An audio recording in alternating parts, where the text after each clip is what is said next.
you won one of the 2 seats in November. Yep. So what is going on between now and then? Are you like walking on doors still, or now does it go to the next level with campaign mailers and TV and radio and that Just sort? more of the same. More knocking, more public events. More gripping and grinning, raising money. Probably the most onerous part of the whole thing is dialing for dollars. Trying to get money to run the campaign. But it is just incredibly important. This every year people say this is the campaign. This is the election that's going to be pivotal for the country. But this is it. Why is raising money so important? And does your war chest have anything to do with getting the seat? A lot of times it does. If you've got similar candidates with the same ideas or nearly the same idea, the guy that does the most advertising or woman that does the most advertising is going to be in the better position. This time, my opponent, nice fella, Adam Gray, has got the attention of what they call the third house, the lobbyists in Sacramento. He's been on staff for 12 years up there in Sacramento, and so he knows all these guys. And he has gotten a ton of money from these people. I've gotten nothing from them. He outspent me in the primary. We were doing the math, and it was probably better than 25 to 1. But district-wide, I beat him by 12 points. I beat him by 19 points in Merced County and 6 points in Stanislaus County. And it's a question of message. It's a question of what it is that they've got going for them. I'm a business guy. I've been in business in Merced County for 22 years. Retired Air Force. I was in the reserves and flying Navigator and KC-135s, and at the same time that I was running the business. My wife's a teacher. We don't have any kids, and so there was plenty of time to devote to the business and all that. But in that 22 years, California has changed, and it's sickening to see where we have come from. California, for the 8th year in a row, is the worst state in the union in which to do business. People leaving California in droves. 1 million and something jobs lost in the last few years. Thousands of businesses leaving California. And if you own a U-Haul business, business is probably pretty good. Mm-hmm. But this is California, and if we don't change, we're going to drag this country down. If we do change, become more business friendly, let the private sector start investing, draw these companies back to California, then we can lead the nation and become the preeminent state in the union once again. But right now we're nearly last in education. We're next to last in terms of our bond rating. We're the most heavily taxed, heavily regulated state in the union. And my opponent has been part of that for 12 years. He's taken credit for a lot of the successes in legislation in California, and he's been in the mix, and so he deserves to take some of the blame. And like I said, for 8 years in a row, we're the worst state in the union in which to do business. And their party is firmly in control, the Democratic Party, and they own it. And we need to change it.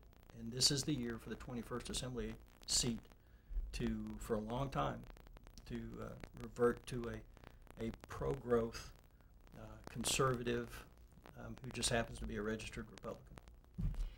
Do you think that the Central Valley needs a different direction specifically, or are you talking about California in general? Both.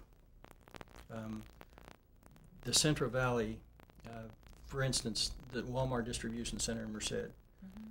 Merced County desperately needs jobs, and there's 1,200 jobs sitting there, ready to be filled as soon as this thing is built, that pays $19, $20 an hour with benefits, jobs that are perfect for our citizens that we desperately need in Merced County, and there's 4 or 5 people that have this thing tied up in court. It's supposed to be a ruling this month, I think, on whether or not it can be built. And some of these people are supporting my opponent, who declares himself to be pro-job, pro-growth in Merced, but yet his supporters are suing Walmart in court to stop it due to the California Environmental Quality Act violations, they say. And it just doesn't jive. But there's a bill that passed yesterday, I think, in the Assembly. I can't remember the number, 2824, I think, with more employment regulations for agricultural workers. And one of the stipulations is that they have to have water not warmer than 70 degrees available within 10 feet of every worker all day long. That's impossible.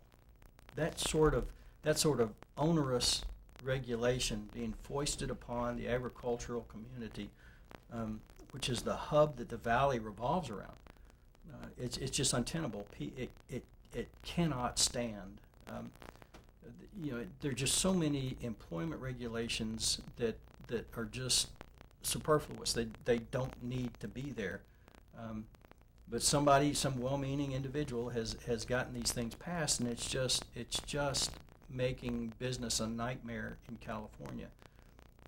Over the last 4 years in my business, we built up to a certain level where we had over 100 employees, and about 4 years ago, when the economy rolled over and died, we lost a third of our revenue. And I decided then that I wasn't going to lay off any of my full-time people. I had a commitment to them that when the business came back, that I was going to need them, and plus they'd thrown in with me. They'd been with me, some of them 12 years.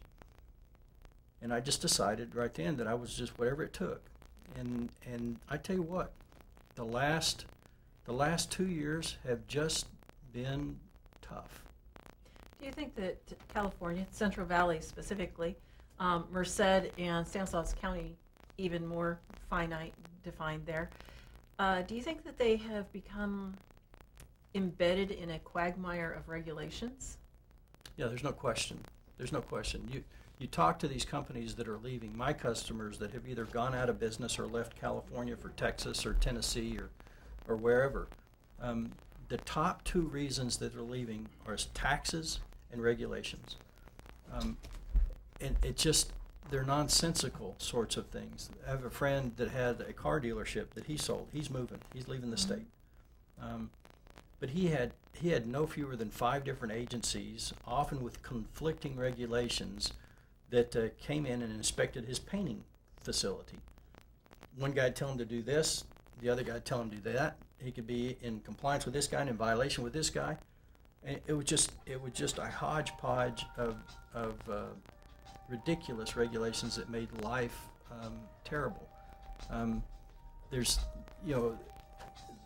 regulations that state that basically a lawyer can come in and look at your facility and look at your postings of your regulations.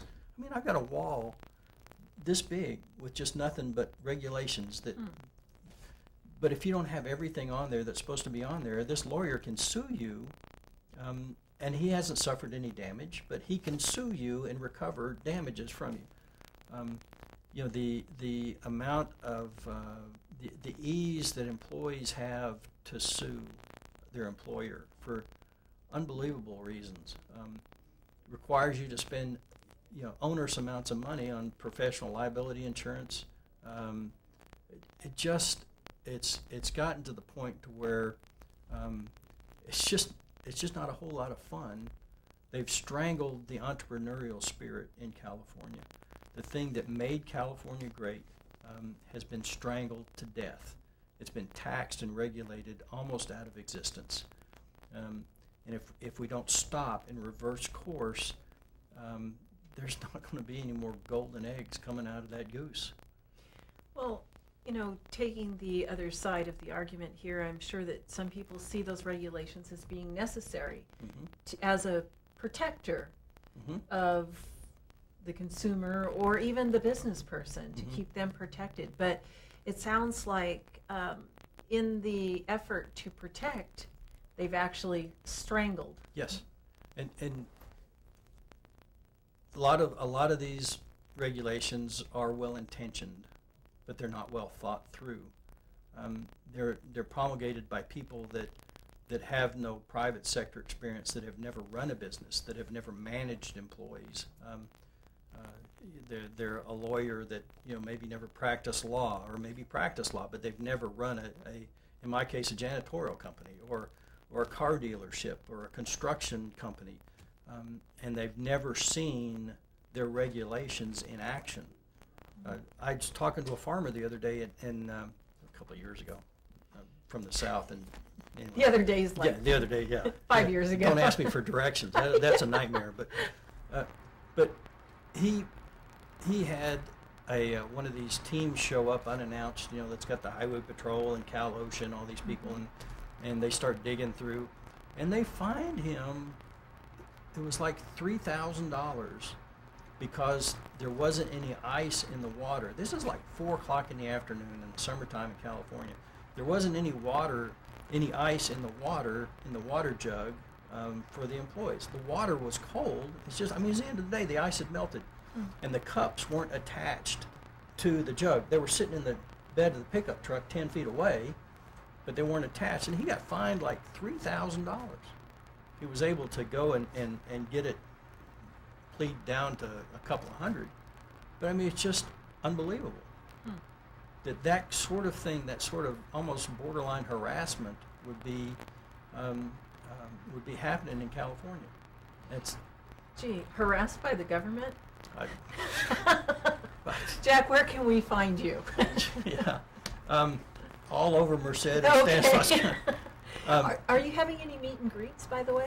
We're having my fundraiser is in the process of trying to get 4 or 5 or 6 of them together, Okay. even as we speak.